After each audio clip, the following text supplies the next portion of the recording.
Thank you. So,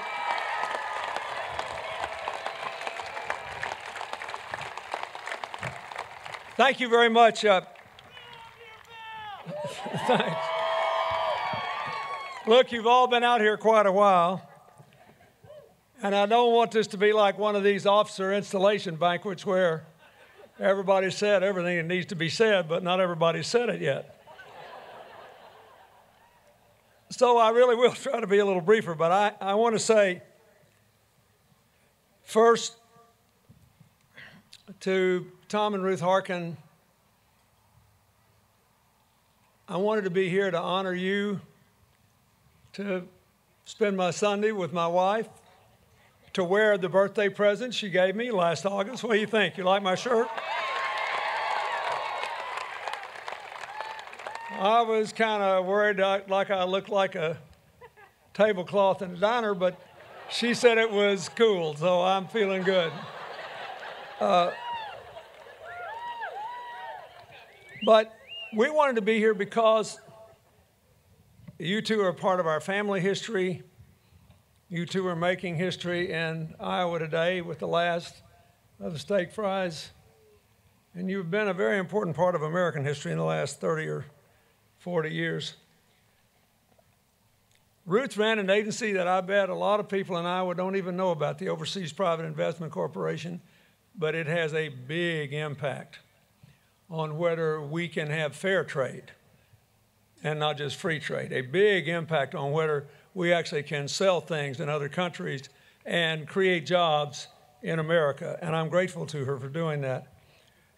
When I became president, I had, as Tom said, we'd worked together then through the '92 campaign, and I was impressed. I really did like the guy. I hated it when we were running against each other. I always felt like there was something not quite right, you know, about it.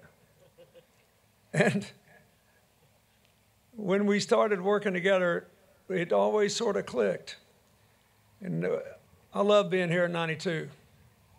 And I thank Iowa for supporting me because I came, I think. And then I love coming back in '96 because then Tom had one of his rare sort of tough elections and looked like I could help. I was just telling a group of sponsors is in that whole 8-year period when I was president, there was like a 36-hour window when my approval rating in Iowa was higher than his, and he made sure I flew in here and he took advantage of it. And I got out of town before anything bad could happen to him. And you reelected him, and I'm very grateful. 2003, it rained like crazy. I felt like I was a, 20-something at Woodstock when I came out and looked at this thing. The only thing is, marijuana wasn't legal yet anywhere. And we were addicted to music then, and we were addicted to politics in 2003, but I was kind of glad the sun came out so we didn't look totally idiotic, doing what we were doing. I'm grateful. But you need to know some other things. Tom Harkin, besides taking good care of Iowa, knowing about agriculture projects and trying to help promote not only the health care coverage that came to fruition in the Affordable Care Act, but healthier lifestyles through better nutrition standards that his friend, our friend, Tom Vilsack's been trying to work through with the schools here. He was, at least when I was involved, the reigning authority in the Senate on the activities of the National Institute of Health and what should be invested and how we should spend our investment money and how we could save more lives and give more young people a brighter future. And also, by the way, grow our economy in a good way.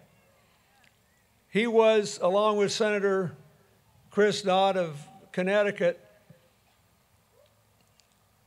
one of the strongest voices for restoring democracy to Haiti in 1994 because a military dictator down there was putting tires around people's necks and setting them afire in an affectionate policy called necklacing. They were our nearest neighbors.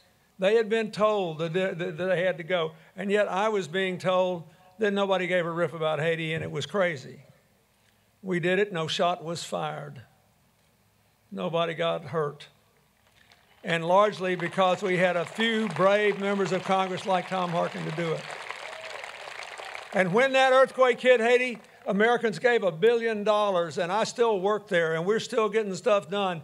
And I am convinced that even though they've had a lot of ups and downs in the last 20 years, a lot of it never would have happened if America had walked away and allowed dictators to kill people virtually on our borders instead of give them a chance.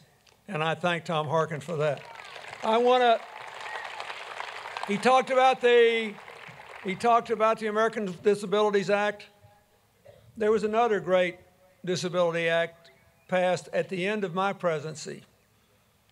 And Tom was one of the people that brought to my attention that it was fine to say that people who were disabled couldn't be discriminated against. It was fine to say they had the right to go to work, but did they really have the means to go to work? Because there were so many people who were disabled, let's say, and required $100,000, $150,000 worth of care a year to be maintained, and yet if they went to work for 20 hours a week and earned $20,000 or $30,000 or whatever, I'm just giving you this as an example, and they would be then rendered ineligible to keep their health care. So we were trapping millions of people who were classified as disabled who were in fact were quite able to make a contribution to themselves, their families, their future, and to our country by having this crazy rule that said, I'm sorry, if you make any money, we've got to take your Medicare and Medicaid away. And so we changed that in the late 90s, and it enabled huge numbers of people with disabilities to have abilities in the forefront to live a better life and to make more contribution to the United States. And we owe thanks to Tom Harkin for that. And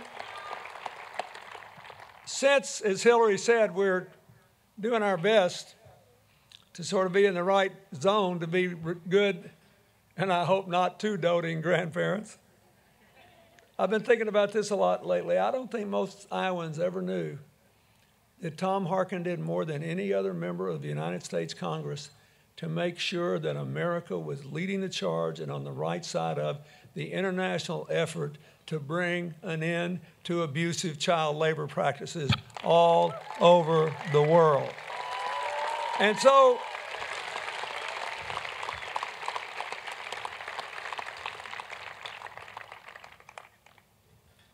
I always liked him, but every day I served with him, I knew why more.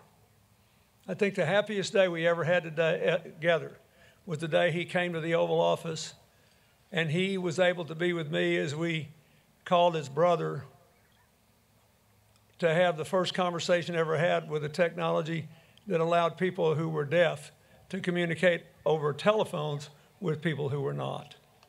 And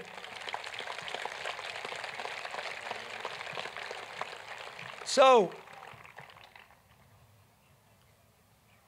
I'm here more than anything else because the shining life of Tom Harkin and Ruth proves that politics can be a noble profession, that good things can come from tough elections, that people who disagree can get together, work together, and find common ground.